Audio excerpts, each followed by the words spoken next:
The cool breeze blowing from the air conditioning vent above me made my skin prickle as goosebumps spread across my sweaty neck.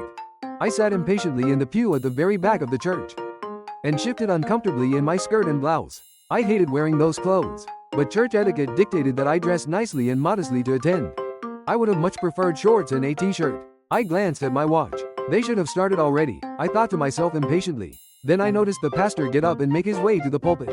Excitement spread a smile across my face as the buzzing congregation went silent. After a quiet prayer that I barely listened to, the first of the evening's speakers was introduced, and I sat up taller in my seat, shifting to see around the woman in a gray dress seated in front of me. Her blown-out hair sat high on her head, covered obediently with a doily to reflect her commitment to her faith. At the pulpit, a handsome man with a friendly smile began to introduce his blonde wife, who was also in a fine dress and head covering. Beside them stood 4 children, lined up in steps, all with white blonde hair, ranging in age from 16 to 2. The youngest, a boy, twirled around in front of the others, unable to keep still. These are the missionaries I have heard so much about in the weeks prior. Their story is the one I am so eager to hear. I grew up in a remote community of only 300 people on the tiny island of Man-O-War-K, at the edge of the Atlantic Ocean. It was the kind of place where kids rarely wore shoes all summer, riding bikes to the next makeshift fort or game. The kind of place where neighbors kept a watchful eye for skinned knees or cries for help. A community where people never locked their doors, and you greeted every person you passed by name. With 3 churches and 0 bars, it was also a very Christian community. Brethren and Pentecostal, where almost everyone attended church services. There were the 2 Sunday morning services, and then Sunday evening service where sacraments were taken, plus the Wednesday evening service, as well as the youth group and the occasional church bake sale. Ours was also the type of community where the lady in the grocery store on Monday morning would ask if you had been ill on Sunday, because surely that was the only possible reason why you had missed church.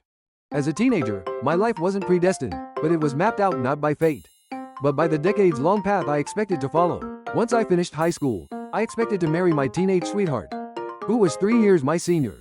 We would get a mortgage and house right away, and have 2 or 3 kids. I'd stay home with the children, or I might work as a secretary or cashier. It was a future I was excited about, as were all my peers. Once or twice a year, my pre-planned family life would include a trip to South Florida for shopping, movies, recreation, and maybe a trip to Disney World. If we saved enough and were adventurous in the future, perhaps we might take a carnival cruise through the Caribbean. One family on the island even made semi-regular trips to Nashville, a place that once felt distinguished and cultured.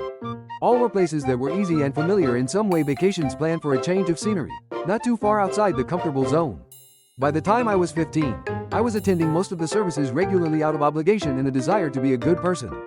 However, my heart was never truly in it except during the 4th week of June every year, when the New Life Missions Conference was held. The handsome missionary and his family had strong southern accents, and they told stories of their upbringing in the hills of Tennessee before God called them to do his work in South Africa. A projector was set up, and the lights in the church were dimmed, as the young missionary shared images of the school they had built on the outskirts of a remote African village. He spoke of his calling and the need to spread the word of Jesus throughout the wilds of this foreign place. Intermingled with images of young men sawing trees and constructing a thatch roof were photos of breathtaking vistas and animals I had only seen on National Geographic. As I looked at the enthralling images, there was a moment, unexpected and unintentional, when I felt my world and its possibilities expand. I came back eagerly the next night to hear the stories of the older couple from Michigan whom God had called to preach in Thailand.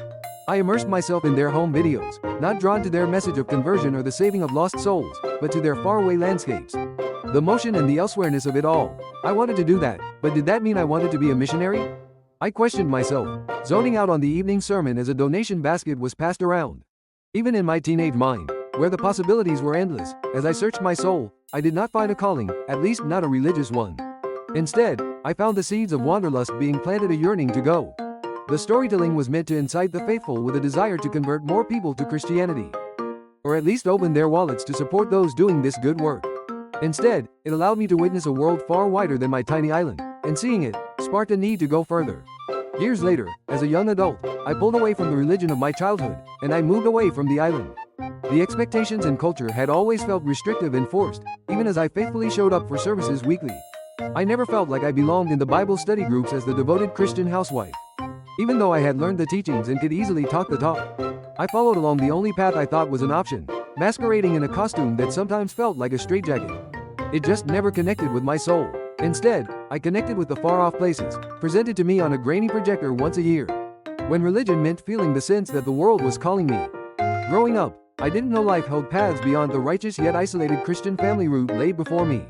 As an adult, I embraced my love for women and was fortunate to find my soulmate just one island over. For the past 18 years, traveling extensively with my wife and our daughter has shown me that there is no single right way to live. The right way shifts with time, place and season. I left the church behind, choosing not to stay in the faith, but I followed a path first presented to me there. Many years after those nights spent enthralled by missionary stories, I visited places as far off as Denmark and Italy, Hawaii and the Grand Canyon, even the ancient ruins of Tulum. Decades after my first missions conference, I stood in the remote lava fields of the Snaresfellsnes Peninsula in Iceland and marveled at the spiritual connection to nature.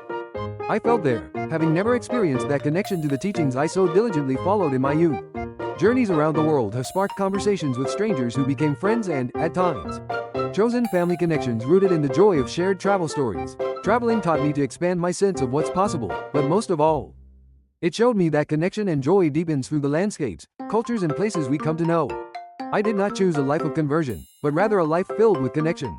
And it has taken me far beyond the church pew on that tiny island, to places that I never could have imagined.